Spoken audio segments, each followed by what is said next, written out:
welcome everyone to the Aspiring Women CTOs. I think this is the first talk of the year. We're covering the topic of being heard, especially among vocal figures.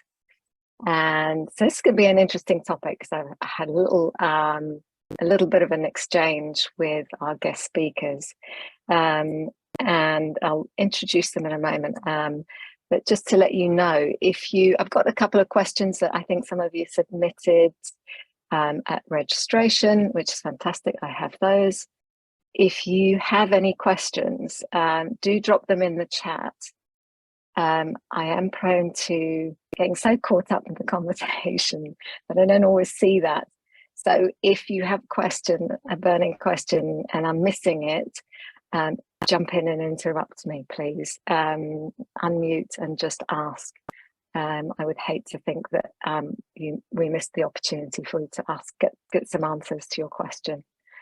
So the topic is around the fact that in the workplace, many women find it difficult to have themselves heard, avoiding conflict, self-advocating, and generally avoiding confrontation, which I think is something we can all relate to at one point or another. And then when we do speak up, we're not always met with an alliance, an understanding, a desire to connect and really understand what might be happening, or we'll just get spoken over, or what we say gets picked up by somebody else and somehow carries more weight because of that individual. So that's the space that we're going to be in.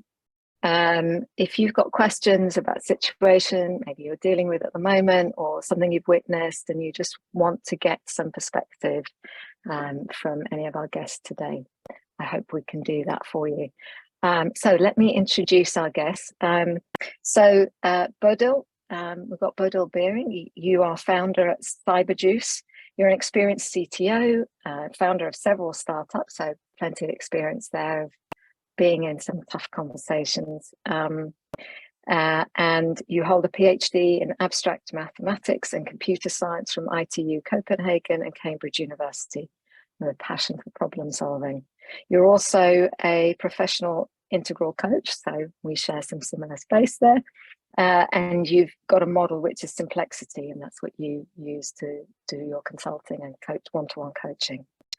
So welcome, Bodil. We also have Winner Bridgewater, your principal engineer at Syntaso, and you've been helping build tools for platform engineering teams. I love the way you presented yourself here. As you live in London with your partner and you've got 2 young girls, and when Jade reached out to you about being a guest speaker or panelist,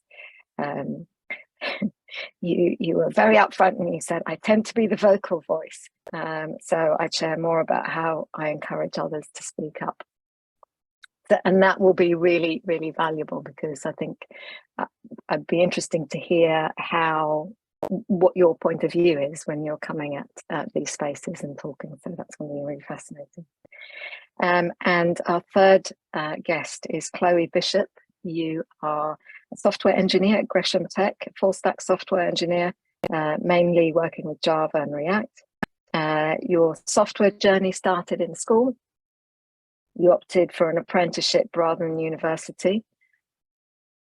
I love apprenticeships. I think that's definitely, for certain subjects, absolutely the way to go, and for different modes of learning, right? Different ways that we're stimulated. So to get your hands on as much experience as possible. I think we're chomping at the bit sometimes when we're at school, aren't we, for something a little bit more real. And then you were a finalist at FDM Every Woman in Tech Awards 2022 for your work encouraging girls to get into tech and giving advice on your personal experience. But there's plenty that I'm sure you'll be sharing with us today.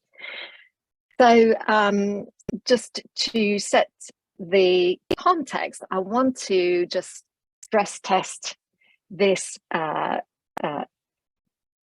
position that we have here, which is that women rarely speak up, and then when we do, we're treated with contempt or blatantly ignored. And so my initial question really is, how true do we feel this is? Is it unique to women? And I wonder if, Winner, could we start with you? Sure. I definitely don't think it's unique to women that we don't get recognized. I think a lot of underrepresented minorities just naturally get overshadowed in group conversations, or even in facilitated meetings. Even with the best of intentions, it's at that subconscious level, unconscious level. So I think, yeah, it's a reality that I've seen over and over and over. I think once you start to see it, you can't unsee it. And then it's very, very frustrating to see and to try to counteract, especially being somebody underrepresented as well. So yeah, I definitely think it's a problem I've experienced, and it's a problem that I see a lot, and I'm constantly trying to think of ways to get people to be more aware that it's happening, and that they're doing that they're doing it at all, because I think a lot of times it's just lack of awareness. But I think in my experience, there hasn't been as much malicious intent in a lot of the conversations I've been in my professional experience. And I feel lucky for that, because I know that that's not the case for everyone.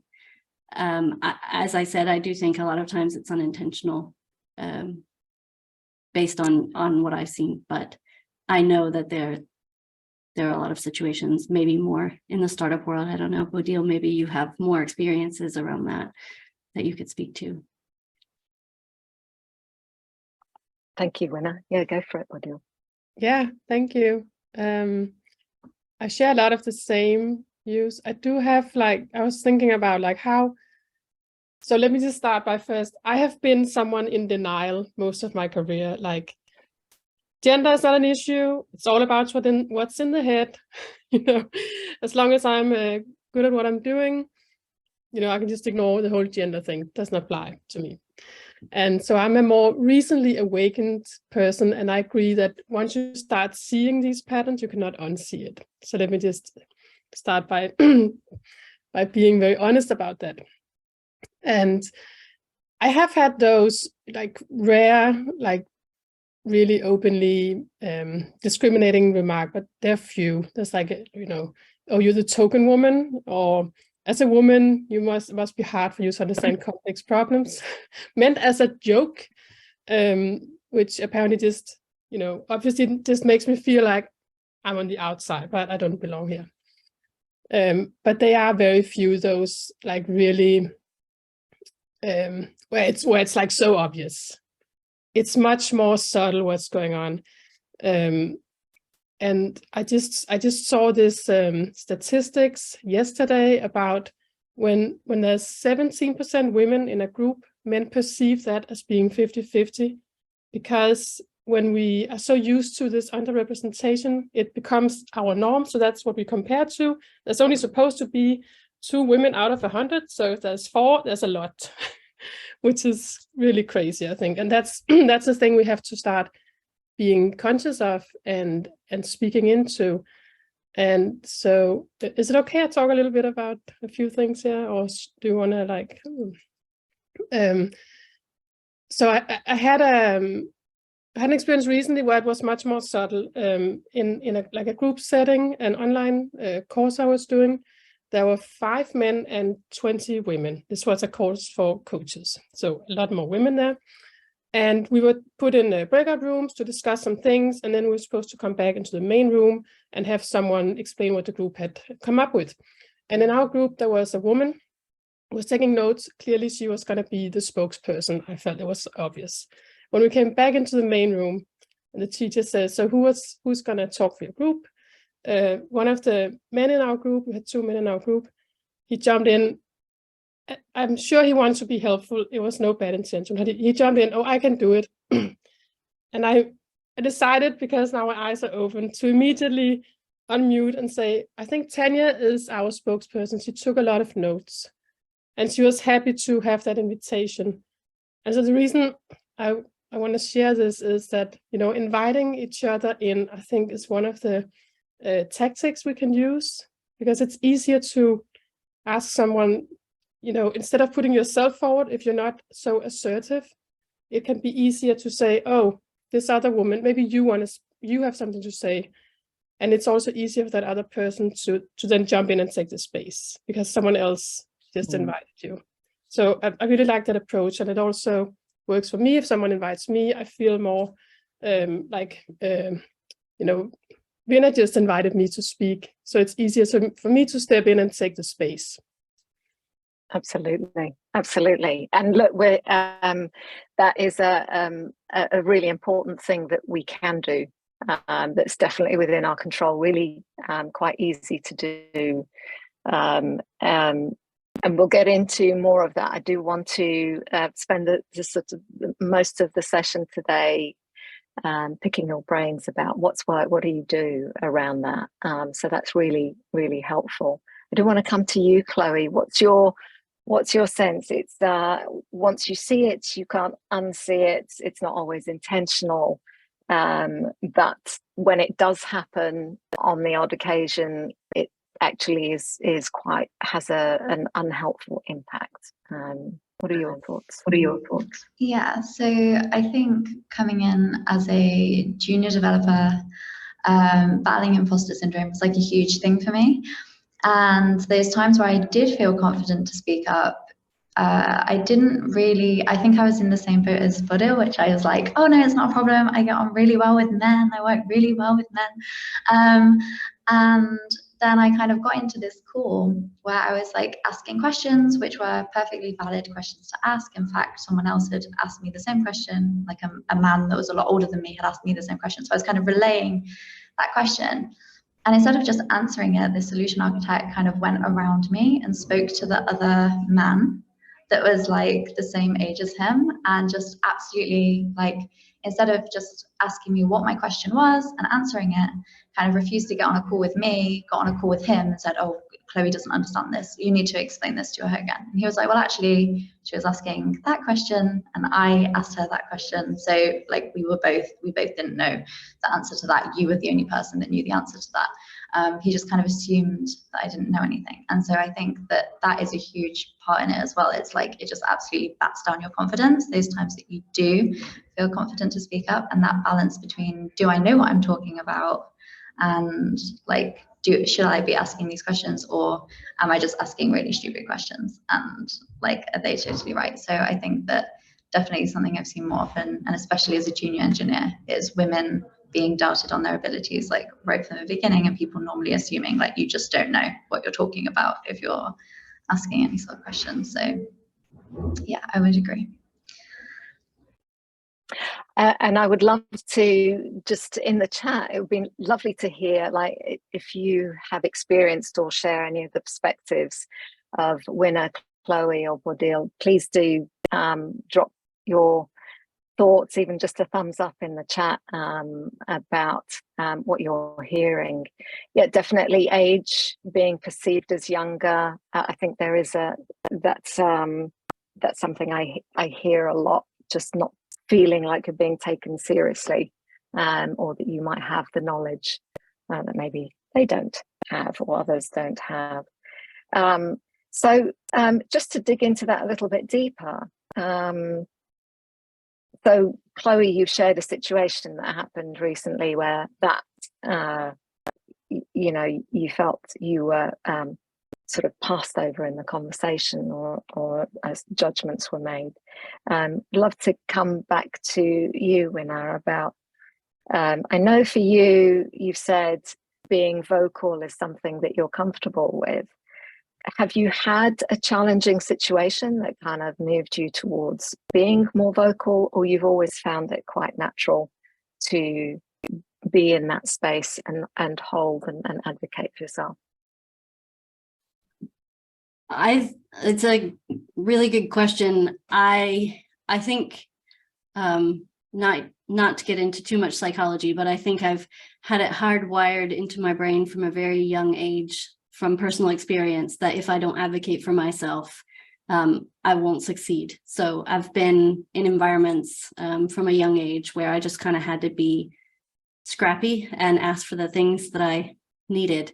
I also think I have neurodiversity, so I have ADHD, which means my brain's pinging all the time and means I want stimulation and conversations where we're talking about things that are interesting or that questions pop into my brain. I think automatically that means I might interact more, which is why my lever in conversations tends to be an active, continuing to build the active muscle to stop, take in what's being said, and then try to identify, I think, similar to Bodil, similar to Chloe, like who's already said what I'm saying or who hasn't said anything, but I know them and I know that they have ideas that they should be sharing, and why, and should I push them, should I invite them, that sort of thing. So I think for me, I have to fight an urge to over contribute.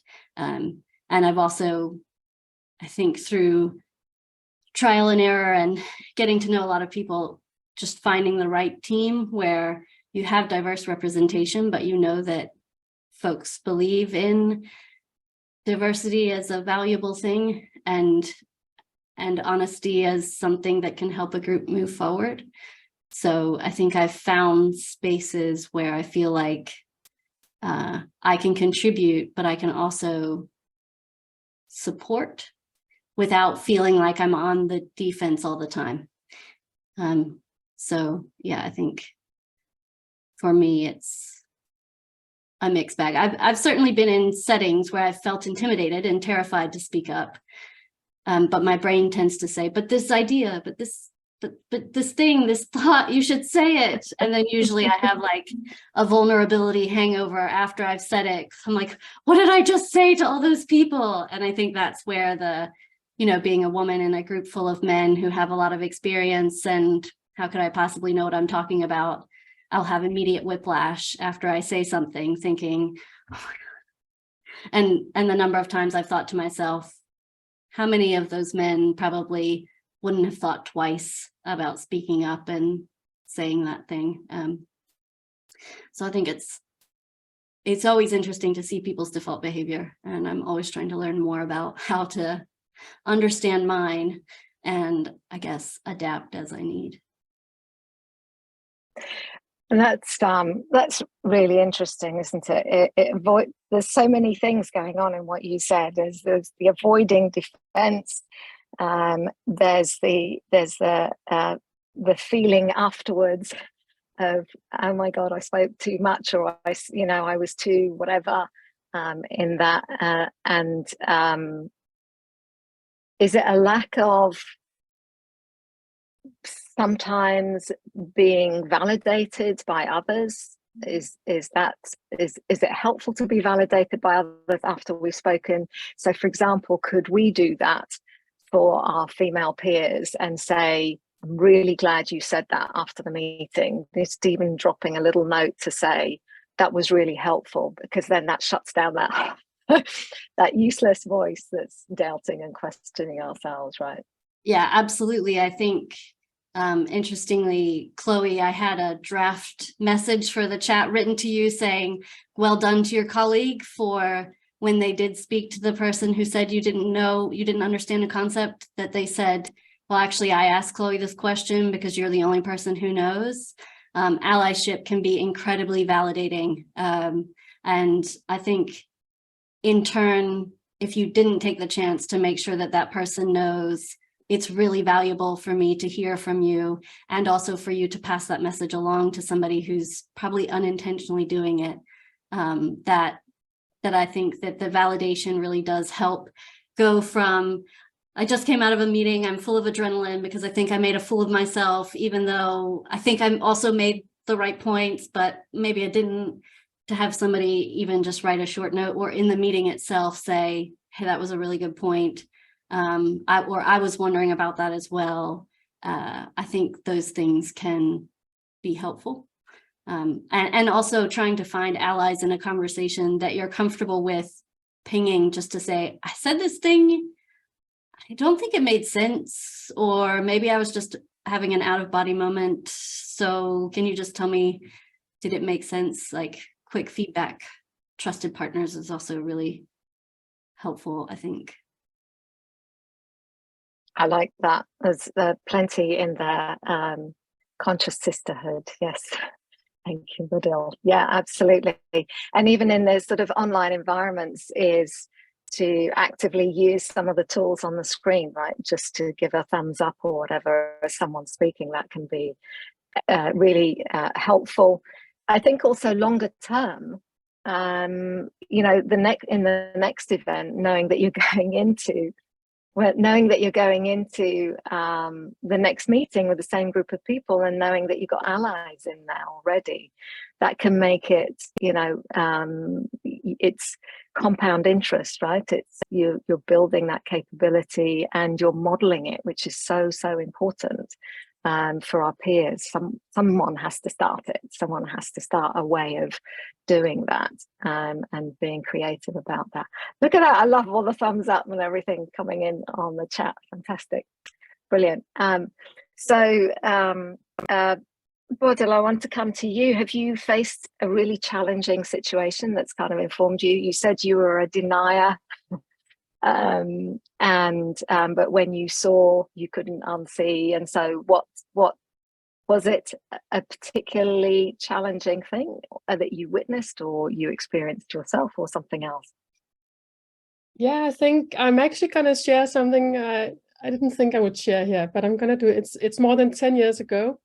And because of my recent open eyes, I now see it very differently in my own role and the systems patterns in that. So without making it too long of a story, I was like a middle manager, like a new and quite young manager for a group of 10 men.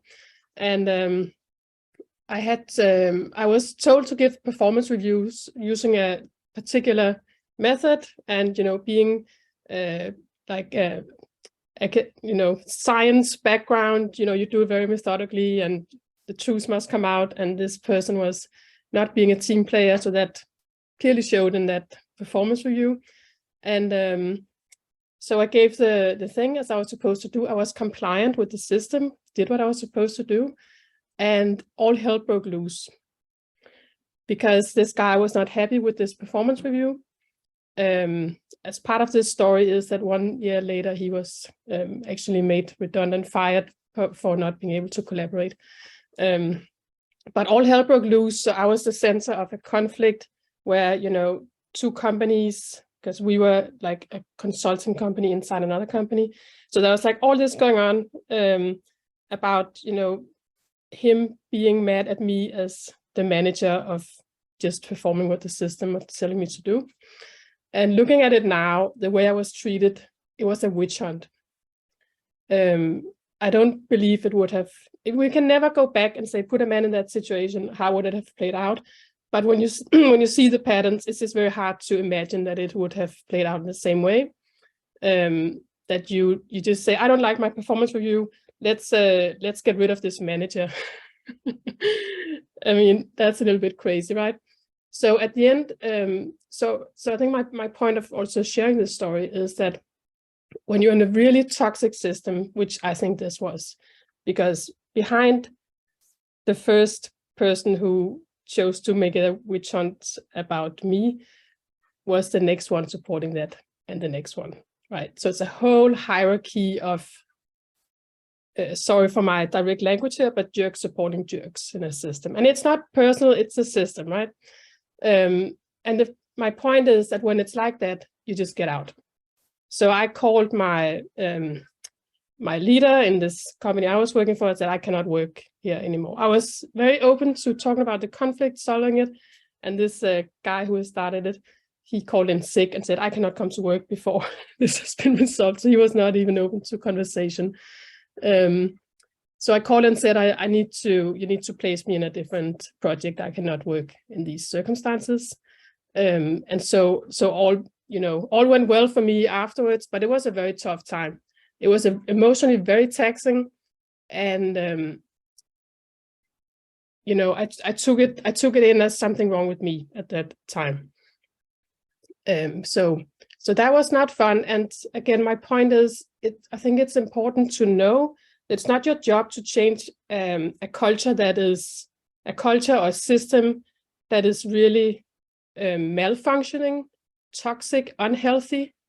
If you experience this like real hostility, witch hunt, I'm even going to call it, it's just time to remove yourself from that environment. I think it's super important as women or any other minority group to know when is it time to be assertive, stand up for yourself, and when is it time to just say, this is not my place. It's not my job to fix this. I also have to take care of myself. So that was a very personal story. I hope that someone will take something from this. It's quite vulnerable for me to actually share this, even though it's almost 15 years ago now. But it's my new open eyes that also, I'm learning this in the past year or so to see this in a new way. And I just want to thank you for sharing that, because even you expressing how hurtful that is really clear just how damaging. As I mentioned earlier, it may be the odd occasion that it happens, but the impact is quite high. And the word that I didn't use then was damage. It's very damaging and very traumatic to have that. And it makes us very cautious about finding ourselves in a similar situation or anything that smacks of something similar dynamic. So that makes it really, and you've got some supporters there in the chat.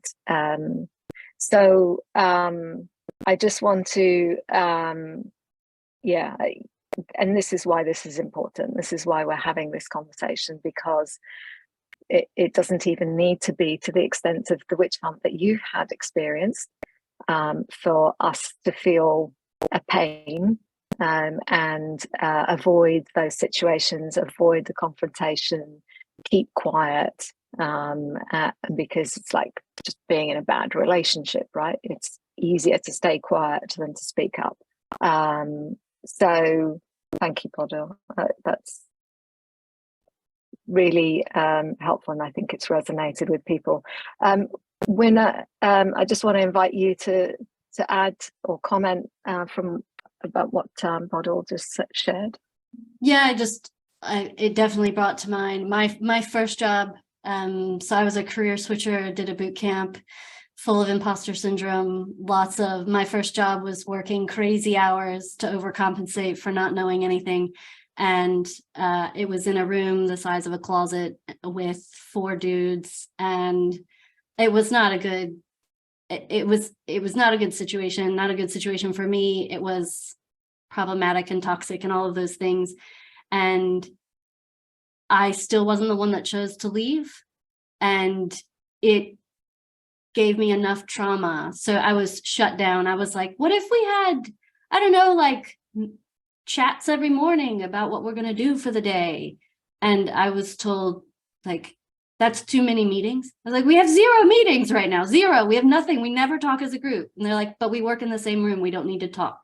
So crazy things like that were signals from early on that this was not a functioning system. But it was very hard for me as a newcomer to the industry to separate that was that system and not the industry as a whole. And I got to the point where I was like, I'm just not cut out. Like, I can't be an engineer. This is crazy. I can't believe I thought I could do this. And 10 years on, I still, if I think I see somebody from that startup on the street, like, I will bolt. I will cross the street. I will change directions. I will duck into a shop, because the level of impact for me emotionally was so strong that they trigger me. But also, I would have never imagined I'd be at a small company again. I never, like, for the job searches after that, I was like, I'm not working at a startup. I can't deal with it. It's too toxic. I'm now at a 7-person startup, but I'm only here because I know that it's a group of people I've worked with before.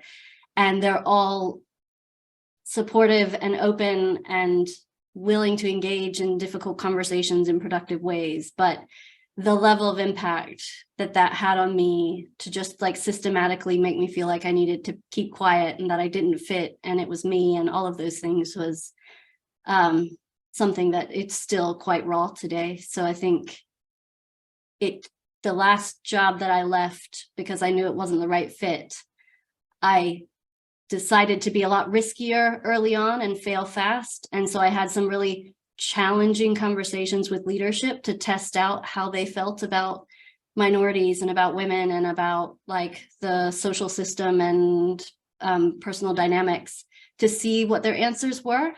And so I failed much faster in that sense and decided to leave the organization. And it was absolutely the right decision. And it happened like 10 times faster than the first time around. So I think, yeah, Bodil, what you were saying about recognizing that you need to just exit sometimes is really, I think, a powerful tool, but it's also terrifying. And it's also, I think, to somebody who is trying to achieve and succeed, you have to turn off the voice that tells you it's defeat, because it's not defeat, it's self-preservation. And I think it took me far too long to come to terms with me being able to work as my best self around the right people. And sometimes that meant I needed to leave an opportunity that felt good at the start and instead find something that made more sense.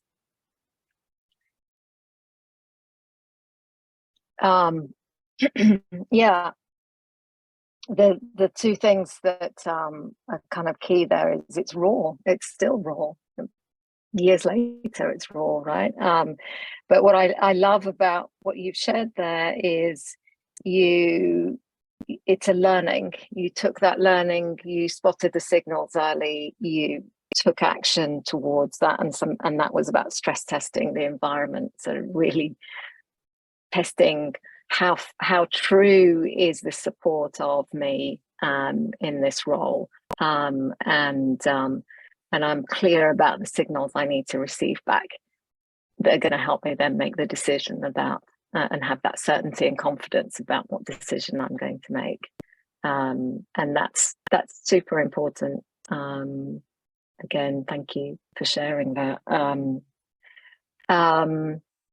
We've got Alyssa in the group who shared she left her previous job because it was a toxic environment. Oh, they told me all sorts of damaging things about myself. And if I didn't change, I wouldn't have a future. What a horrific thing to say to anybody. You fixed it by being yourself and celebrated. I'm celebrated for being exactly who you are. And I think this is the thing, it's seeking out support and the voices and dealing with that as quickly as you can and not sitting with it for for too long to get a different perspective. I think that seeking how true is that, how fair and was that of what I went through. But I think also to some of the things that have been said, you don't know how toxic it is until you've left sometimes, and that can take a really long time if it's if it's the first time you're coming across it or it's particularly traumatic. Chloe, what are your thoughts on hearing these stories? I definitely resonate. I've obviously recently moved to my new company, and I can say that it was definitely for the better. It's interesting to hear about startups because I was worried about going to a smaller company, not much smaller, but a bit smaller, to take on that extra responsibility. Because again, I was worried that people would kind of be like, oh, she can't do it, or not learn as fast as men, or something along those lines. But actually, it's been a lot better for me because the people here are a lot more understanding and a lot more open to hearing my opinion and even just the experience I've had previously.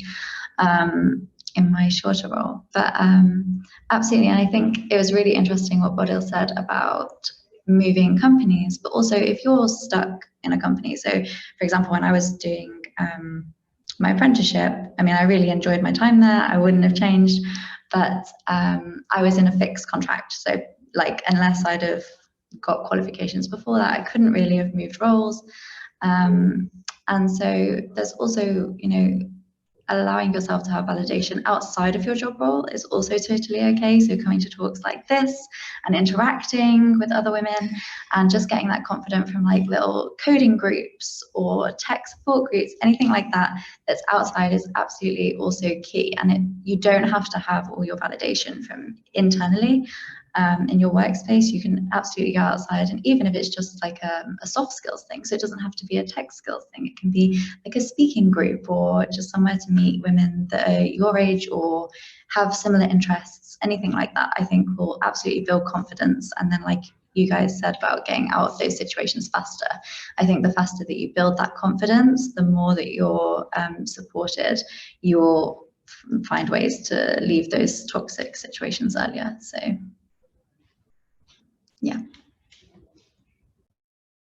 Yeah, nice summary. Yeah, get out quicker. Spot the signs and get out quicker. Let's have a quick look. So Rajni, also echoing your experience, Winner. I'm naturally vocal, so you thrive in an all-men work environment, but you're beginning to feel that opportunities can pass by. Yeah, the boys' network. And that's an interesting one. Are we imagining it? We do go through that thing, don't we? Am I imagining it? Am I making this up? Is it just me? So fascinating. Okay, that context is super helpful and just points to the importance and reality of it. And for sure, it exists and being experienced. So let's talk about some strategies that you found work really well for you. How do you prepare yourself if, for example, you're going into a meeting and you know that there might be something that you want to say, but it might be a little bit tricky? How do you prepare yourself? I'm going to come to you, Bodil, if I may. Yeah, before I answer that question, I just want to echo what Chloe said about you can find, you know, your support and your validation outside of work environment. So like a group like this, for example, just coming into a talk like this, I don't know if everybody feels it, but for me, it's like such a safe space. I can just, it's so much easier to relax and speak up and be myself because it's a woman's group. So I just love that. And so that's something I'm practicing more and more recent years, just deliberately going for those women networks. And they're just so supportive and loving, and people help each other so much. So really, really highly recommend that. Yeah. And then you ask, how do you prepare? So this is an interesting one. There's so many tricks. And I think I want to start with like one of the things that have been a really like repeated experience for me is the fact that we are hyper visible. So as an underrepresented, as a minority in any group, you have hyper visibility. If you're the only Black person in a room of 100 white people, everyone sees you. And same if you're the only woman at a computer science conference with 400 men, which I've tried. There's no line for the bathroom. Everybody knows who you are. You're the only woman in the room. So hypervisibility creates hyper pressure, in my experience. And so it's like this, for me at least, the experience is that, okay, if I'm going to speak up, I have this tension inside me. There's anxiety. What's going to happen to me now? Everybody's seeing me. If I make a mistake, I'm not only making a mistake for me, it's for all the women coming after me. That's how it feels. That's hypertension and hypervisibility. So we have to be able to, deal with that in some way. And I think some personality types like myself, I've been able to, like, you know, just kind of ignore it a little bit, was my tactics in the past, or my tactic in the past. Ignore it and just get on with it. And then confidence built over time by keep going into that uncomfortable space and show yourself you can do it. And for me, it was just preparation so that I wouldn't make mistakes. So that's the hard way. And what I've learned since then is there are other ways where it doesn't have to be as hard. So still, I think practice is a big part of it. Like some of the examples we've heard about, you know, when you practice seeing it's a toxic environment, you get better at it, you build your confidence, you know when it's time to get out. When you practice speaking up, you get more used to it, it becomes easier and easier. But you can also, for me, like learning some emotional skills has been very, very helpful for me. So like to be able to, instead of just ignoring and suppressing, actually working with the emotions that are there to actually feel better in my own skin when I do show up in those situations where I'm very visible. And so you say, how do you prepare? So let me just see if I can think on the spot on some practical tools of preparing. So one thing I do if I'm speaking in front of a group and I feel that like I'm on the spot, like the performance pressure, I will actually take just a minute before going in, or just before speaking, to feel my feet on the ground, get into my body a little bit, and actually focus on it. So this might sound a bit cheesy, but it really works. So I focus on my heart area and imagine that there is a heart-to-heart connection with the people in the room, especially the front row. So it makes me focus on something that's not in my head, but more in my body, and feel like, we, as human to human, we are connected here. And it doesn't matter if it's men or women. And then I'm able to speak from the heart and from a much more calm space where it's not so dangerous, because I'm connected to these people. They're not here to hurt me, to do anything bad. I'm creating a safe space for myself, basically. So I found that to help. And there are lots of other tools and techniques you can use like that. So that's just one that I like. So grounding yourself, it's an element of calming our nervous system, isn't it? And somehow finding a visual thing to connect with that is quite soothing, to bring that anxiety down. I think many of us feel that when we feel in a not safe environment, or it's a challenging environment, and to then speak up, the adrenaline just kind of can take over, right? So it's finding ways to soothe and calm that side of it. I like the way you're talking about the heart, because I think that introduces, and you used the word invite earlier, it invites a generosity into the space. So I guess that's what you're enveloping. That's what I imagined when you were saying that. So yeah, nice, thank you. Chloe, what do you do to prepare? Definitely mirror what Bodil said and just prepare as much as possible. If it's presenting, normally I like to kind of just go through everything, make sure any questions are ironed out beforehand. If it's somebody else is presenting and I'm preparing myself to ask questions, to be honest, again, just kind of repetition, and if anything, I will ask more stupid questions. So I will really take like I will like kind of take one big question and break it down into loads of tiny questions.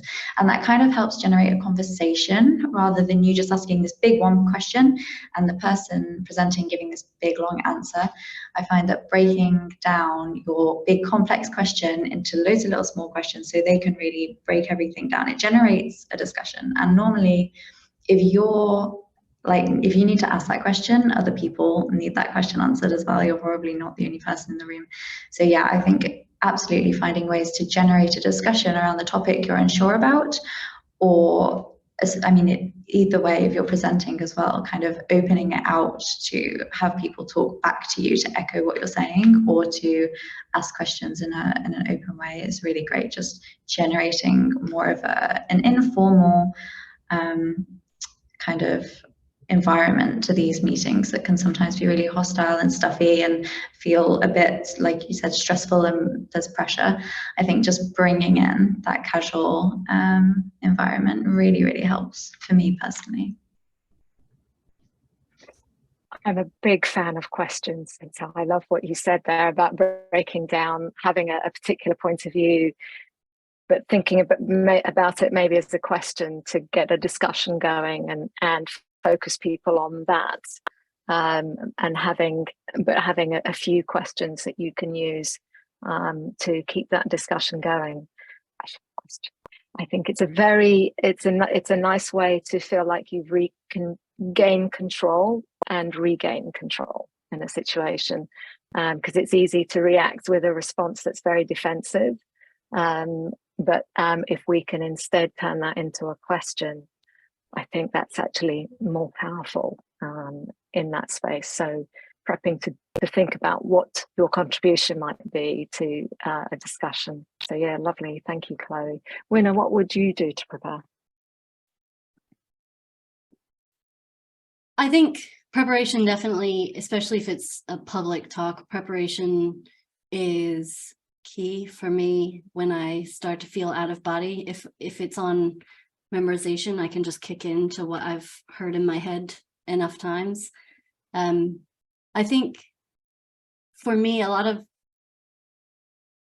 what I've been thinking about coming into this conversation in terms of preparation is actually things I tried to do for groups where, so I can get quite tense in what I see as really high risk conversations, conversations with like global CEO or head of division or whatever the case may be. That's quite high risk, but it's also not going to be the majority of the experiences that most software engineers have or most folks in tech have. I think it's incredible as somebody who's worked with a lot of different reports to hear how many people are just petrified even to speak up at like a team stand-up on a team that they've been part of for a long time. So I think if somebody turned up today who's like, oh my gosh, I don't even want to think about having to talk to a CEO. I have enough trouble thinking about facilitating a team meeting. I think that's where I try as much as possible to understand through one-to-one conversations and sort of goals and stuff, what does somebody on my team want to achieve?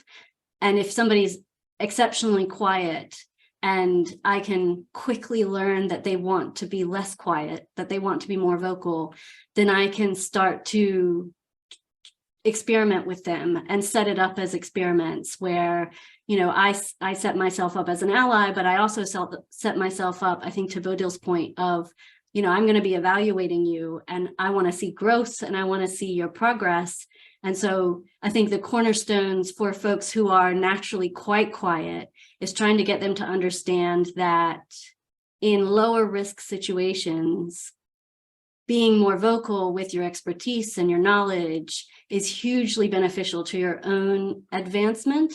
And it's also hugely beneficial to the team, because if you can't impact the group and you can't speak out, then it's going to be much harder for you to push the group forward in sort of more efficient ways. So I think if anybody turned up because they just, any kind of speaking terrifies them, then what I've found is like trying to make everything feel lower risk. To somebody who thinks that a stand-up is high risk, trying to get them to play out the scenario of what's the worst that happens if you do make a mistake, right? Because to somebody who thinks that a stand-up is risky, we have to have the conversation of why does it feel so risky? And if you end up saying the wrong thing to this group that you see every day and that you trust, what's the worst that happens?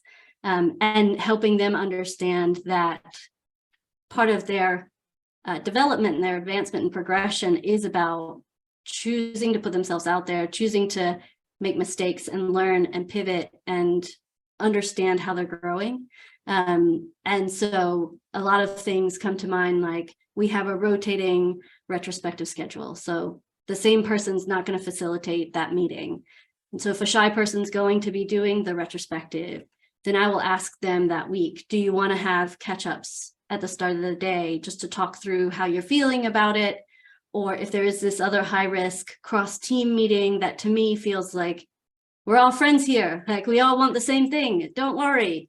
To them, they can't sleep at night about this, the thought of doing this conversation. It's just setting up mechanisms to get them out of their head and to also help them play out the reality that truly this is lower risk than you're making it out to be. And I think I've had to then put that on myself as I go farther up the risk level in my own mind, like giving a conference talk.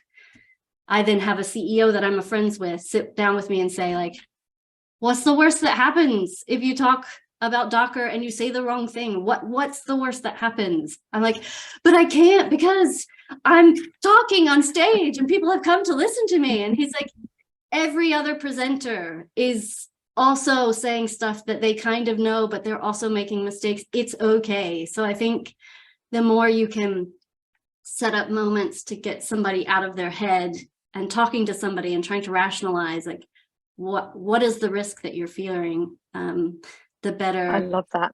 The more likely it is. Like I've just seen transformation in reports that were like, I can't do that. I just can't win. I can't. I'm like, one time on Wednesday, one time you have to ask one question this week. Next week it'll be something different, but just do once. And afterward, a debrief with them where they can say out loud what they were thinking, I think has really helped some folks get that risk factor down.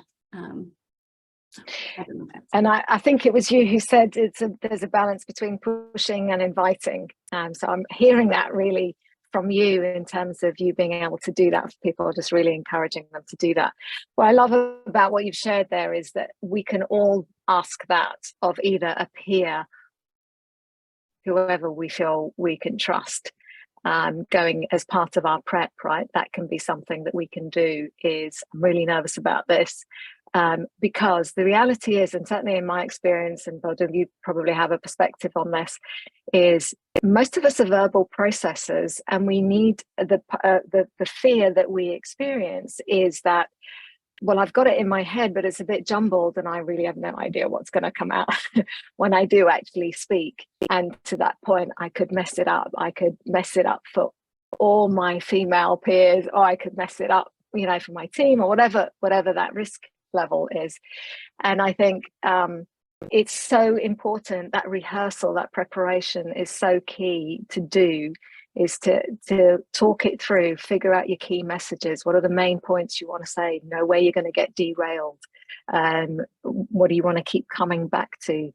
Those things are super important, and we do need to speak them out. So having someone that can be our sounding board is super important. So I love what you said there, the things that you do for people. I really encourage everyone to find not just one person, but a couple or three people who you can do that with in that situation. Okay, we're running out of time way too quickly. I want to ask a question, which is, you're in the meeting and you're feeling a little ambushed. What can we do? So we've talked about allyship, we've talked about preparation, we've talked about ways of calming ourselves, assessing the risk. You know, the one thought I had, which is have conversations perhaps with the people who are even going to be in the meeting, but one-on-one, so it feels less scary when you all come together. Even if it's that one to what, you know, 10-minute catch-ups with every person, so that you can pre-wire or at least have some understanding of what they might say in response to what you have to share. But I'd love to get your thoughts on, as briefly as you can. I know that's a hard ask, but when you're in that situation, what can you do when you're feeling a little bit ambushed? And I'm going to start with yourself, Chloe. I think it's a really hard question to answer because it totally depends on the context. But just quickly, as again, I would say just kind of ground yourself. check in with you first. I mean, that's something that's so important, is to just keep checking in with yourself. And if you feel like you can face it and you feel like you can say, well, actually explain it in a diplomatic situation, maybe word it differently, maybe come at it with a different approach, then that's great. If not, it's totally okay to take a step back. And at that point in the time, and then come back to it again, be like, can we schedule another meeting to talk about this? Or can I talk to you privately about this? You know, maybe talk to individuals that you know are allies, and just try and get the message through that way. But I think, yeah, 2 approaches, and check in with yourself first is the most important thing. See how you're feeling on that front. I like that. That's lovely. Taking care of yourself. So it's okay to kind of go, you know what, I am not, I don't need to keep pushing on this one if I feel really unsafe or uncomfortable here. There are other ways that I can come at this conversation. This isn't the last shot, right? Nice. Yeah. Boardroom, what would you do? Yeah, I love what Chloe said about grounding and checking in. Just, you know, just have that little pause inside yourself, so you're not like responding to the situation and just going into this whirlwind that can happen. I think that's step 1. And then what I sometimes feel can work really well is like to bring things back on track. So what I'm hearing, like ambush, is something has been derailed somehow, right? So what can be super helpful is to ask some questions. So instead of trying to fix the situation, just get someone else to help you fix it, or fix it, whatever, like get it back on track. So a question could be like, you know, the purpose of this meeting, like remind people the purpose of the meeting. So how can we get back to that? How are we, you know, what is happening here, and or what is your concern? Be curious about what is, you know, why is someone going into this space? What is your concern? What will it take to get back to what we were initially discussing in the meeting? How can we focus on the goal? How can we make it not personal, but about, you know, what's the objective here actually? You're in the meeting to talk about something. It's not about you. It's not about someone else. And then come to it with questions, curious questions, like, how can we get back to this place? What are you seeing as the obstacle? What is your concern? Help me find out what it takes to get to this place, which is where we want to go. I'm assuming that there is like an agenda that you have agreed on for this situation, right?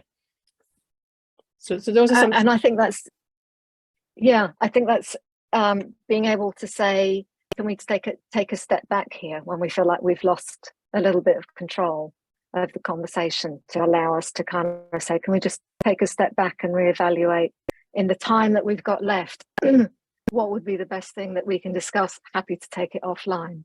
And also something I was thinking about is we can ask, if we do that prep with a manager or with someone who's an ally before the meeting, it's always possible to express that to someone. I'm nervous about how so-and-so might react in that situation. Can I ask for your support? And be explicit about what you'd like that support to be. If you notice that, could you just point the conversation back to me so that I can regain that, you know, my place? So that's something that we can do. Thank you. Just add one thing quickly, like, so naming is taming. So also just saying out loud, it feels like we're going a little bit off track now, can also really help. Yes. Yeah. Naming what's going on. 100%. Thank you. Winner. I think it's, you have the final say. Yeah, no, I think it's more of the same for me. I think if I'm personally in a situation where it feels like I'm being emotional and the situation's unwieldy, then I would try as much as possible to just pause the conversation, probably, because it would be hard for me to get a handle on how I'm feeling and get back to the agenda.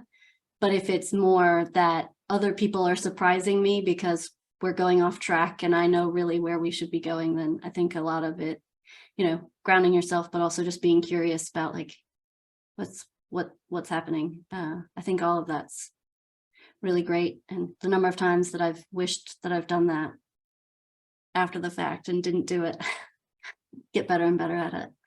But yeah, I think I echo everything. Brilliant. Well, thank you.